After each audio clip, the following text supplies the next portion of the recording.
Well, it's certainly been another disappointing and confronting day for NRL Chief Executive David Gallop. Earlier tonight, he spoke with Sports Tonight's a.blow.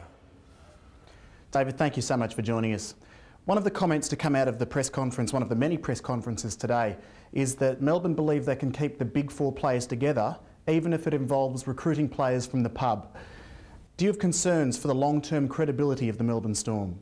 No, I think they can have a very successful future. They need to make decisions about the total remuneration to their top 25 players. That's largely a decision for them. Whether that means that the big four stay will largely be a decision that they have to take. One of your comments from the press conference today is that you believe that players at the Melbourne Storm were careless at the very least. If you suspect that the players do know more than they're letting on, do you believe that the Deloitte report has done an adequate job in uncovering the truth about what went on?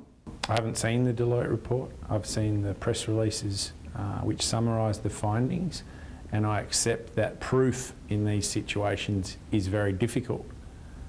But sometimes there can be suspicion, but a lack of proof. David Gallop, thank you so much for your time.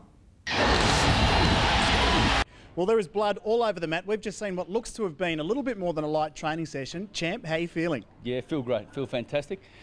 Unfortunately for Dommy, my sparring partner, he wore a few, and that's the part and parcel of the game. I've been there more times than anyone, so I know what it feels like, and that's the game. This is your first fight after Roy Jones Jr. Is it difficult to prepare for the fight after the biggest fight of your career?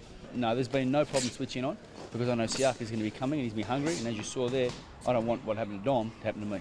Over in the US at the moment, Roy Jones Jr. getting ready to take on Bernard Hopkins. Is the air clear between you and Roy Jones Jr.? Well, if you saw the letter I wrote the other day, I wrote a letter that needed to be written to Roy Jones Jr. about ethics and about being a good moral person. He lost the fight fair and square, was demolished in one round, and then complained and went close to defaming me, my victory, in order to secure a big money fight in America, which is disgraceful behaviour. So he's actually affected his own legacy. You haven't given up hope of fighting Bernard Hopkins at some point in the future? I'm not worried about Bernard Hopkins, Roy Jones Jr. I'm not worried about Superman. I'm worried about Manny Siaka. And just lastly, I know that you're in talks with Antonio Tarver. What are the chances of a big fight going ahead with him?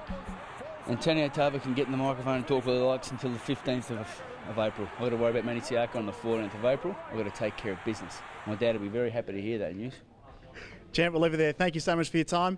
Brad, there you have it. Danny Green, the IBO Cruiserweight Champion of the World. Thanks, Brad. Well, Anthony's been kind enough to join us. Choc, thanks so much for your time. I guess the question Australia wants to know, why Ryan Waters? It's easy why. He's world rated. He's number 7 by the WBA, number 5 by the WBO, and I'm number 2. So it's 2 top 10ers fighting in an elimination fight to become a mandatory for the WBA junior middleweight title. I followed your career since the start. I got up early to watch Otka. I booked Eccles. I went to the pub with friends to watch Kessler. It has been a while since you've fought guys of that calibre. Do you ever wonder why that is? Why is it business? It's business. That's why it is, because I'm in a position where I'm a fighter. I'm a big threat, but I'm not a big enough name internationally. You don't think I want them fights? I want them fights bad. One last question. You haven't knocked anyone out since Clavero back in 2007. Do you still have knockout power? I'm not the biggest puncher, but if I catch you clean, I can hurt you. I can definitely put you to sleep, and you're seeing that. But I just got to find that timing, find that rhythm, the technique to be back.